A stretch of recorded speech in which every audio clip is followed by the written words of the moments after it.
اگر آپ اس کو سمجھ گئے، یہ لطیفہ ٹائپ ہے، شاید ہنسی نہ آئے، لیکن اگر سمجھ گئے تو آنے والی نسلیں سنور جائیں گی۔ دنیا ہمیں بھکاری کیوں کہتی ہے؟ دنیا ہمیں چور کیوں کہتی ہے؟ دنیا ہمیں منگتا کیوں کہتی ہے؟ دنیا ہمیں فلپینیوں، بنگالیوں، ہندوستانیوں سے بھی گیا گزرا کیوں کہتی ہے؟ آئے میں آپ کو وہ چھوٹا سا واقعہ سناؤں۔ چاند پر ایک اسپیس شپ جا رہی تھی، اس میں 6-7 سائنسدان تھے اور ایک ٹونی نام کا کتا بھی موجود تھا۔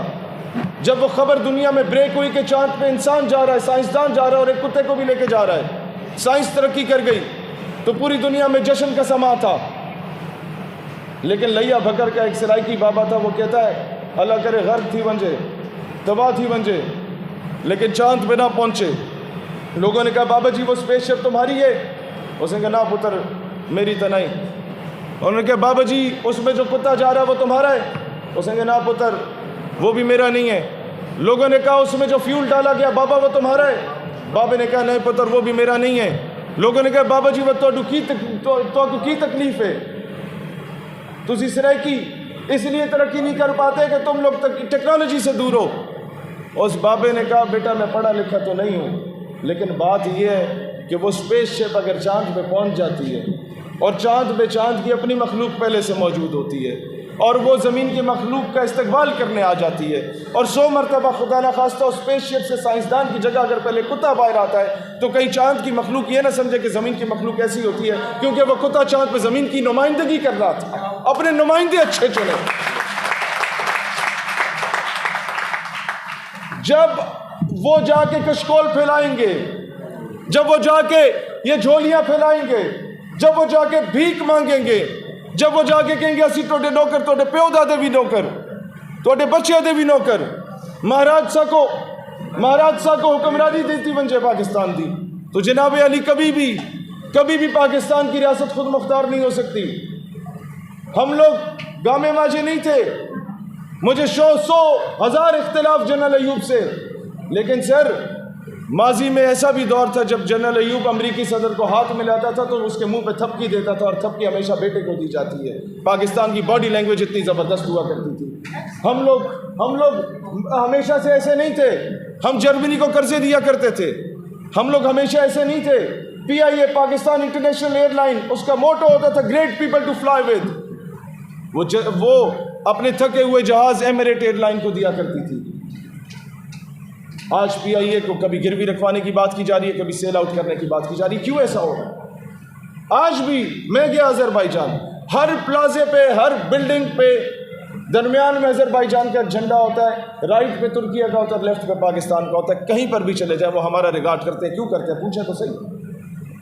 ان کا 150 کلومیٹر کے ایریا جو آرمینین گینگز نے لیا تھا، جنہوں نے عثمانیہ سلطنت کو توڑا تھا، پاکستان کی ریاست نے پچھلی حکومت میں بغیر اعلان کیے اس آرمینیا کا بدلہ لیا، سلطنت عثمانیہ کا بدلہ لیا، اور 150 کلومیٹر کا علاقہ واپس آذربائیجان کو دیا۔ آج بھی آپ کے ایک سابق آفیسر کو گاڈ فادر آف ٹیررزم کیوں روس آگے کہتا ہے؟ کیونکہ جب وہ یہاں پر گھسا تھا تھرو افغانستان، ہمارے پاس آنا چاہتا تھا، تو ہم نے اس سپر پاور کو روند کے Turkmenistan, Tajikistan, Uzbekistan, Kyrgyzstan, Kazakhstan کے حصوں میں تقسیم کر کے روند کے واپس پھینکا تھا۔ ہم گئے گزرے نہیں تھے۔ ہم 70 کی دہائی میں ایشین ٹائیگر ہوا کرتے تھے، لیکن پھر ہماری تلوار پہ عورت اور شراب آ گئی، پھر ہمارے ضمیر بکنا شروع ہو گئے، پھر نعرے لگنا شروع ہو گئے کہ جناب مجھے اقتدار چاہیے، ادھر تم ادھر ہم۔ آہستہ آہستہ کرتے کرتے ہم ڈکلائن کی طرف آنے لگ گئے، اور اب ہماری تلواریں، ہم سمیت 57 اسلامی ممالک کے حکمرانوں کی تلواریں اتنی زنگ آلود ہو چکی ہیں کہ وہ اپنی بادشاہتیں بچانے کے لیے تو اٹھ سکتی ہیں، لوگوں کی ویڈیوز بنا سکتی ہیں، ان کی عورتوں کو برہنہ کر سکتی ہیں، لیکن القدس کے لیے نہیں اٹھ سکتی۔ ہمیں ہمیشہ لوگوں نے کہا یہ 57 اسلامی ممالک، ان کی بادشاہتیں، ان کی حکومتیں کیا کر رہی ہیں؟ میں نے کہا وہی کچھ کر رہی ہیں جو ہماری حکومتیں کر رہی ہیں۔ کہتے ہیں القدس کے لیے کیوں نہیں کچھ کر رہے؟ میں نے کہا وہ مصروف ہیں ویڈیوز بنانے میں، ان کو خواہشات پوری کی جا رہی ہیں ان کی، جس طرح کینسر کے مریض کی آخری خواہش پوری کی جاتی ہے، مجھے ایک دن کے لیے IG پولیس بنا دو، مجھے ایک دن کے لیے وہ بنا دو، چیف جسٹس بنا دو، ایک دن کے لیے آرمی چیف بنا دو۔ ہمارے وزرائے اعلیٰ کا یہ حال ہو چکا ہے۔ عوام کو ریلیف دینے کے لیے کوئی ایک معاشی پلان نہیں لے کے آئے. میں آپ کو بتاتا ہوں آج آپ چاہتے ہیں پاکستان کے قرضے اترے. جرمنی نے ورلڈ وار کے بعد کیا کیا؟ Germany was from hand to mouth, کھانے کو کچھ نہیں تھا. سر انہوں نے فیصلہ کیا 1/4 of the entire property belongs to state.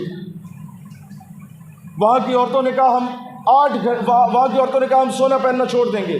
وہاں کے مزدوروں نے کہا ہم 8 گھنٹے کام کرتے 12 گھنٹے مزدوری کریں گے، 8 گھنٹے کی تنخواہ لیں گے، 4 گھنٹے ریاست کو خود صرف کریں گے.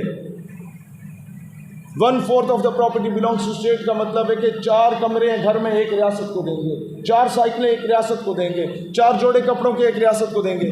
جرمنی 6-7 زبردست ممالک میں پہنچ گیا. میں کہتا ہوں پاکستان نظریاتی پارٹی یہی ماڈل پاکستان میں لانا چاہتی ہے، ریفائن کر کے کہ 10 کروڑ سے زائد اثاثے رکھنے والے لوگوں کا 10% ریاست پاکستان کی ملکیت قرار دے دیا جائے. پاکستان اگلے دن قرضوں سے پاک ہو جائے گا. اس کے لیے لیکن اب سوال یہ اٹھتا ہے کہ یہ کیسے ہوگا؟ ماضی میں بھی قرض مکاؤ مہم چلی، کلرک سے لے کے لوگوں نے اپنے زیور اتار کے دے دیے، کلرک سے لے کے وزیر اعظم سب نے کھایا.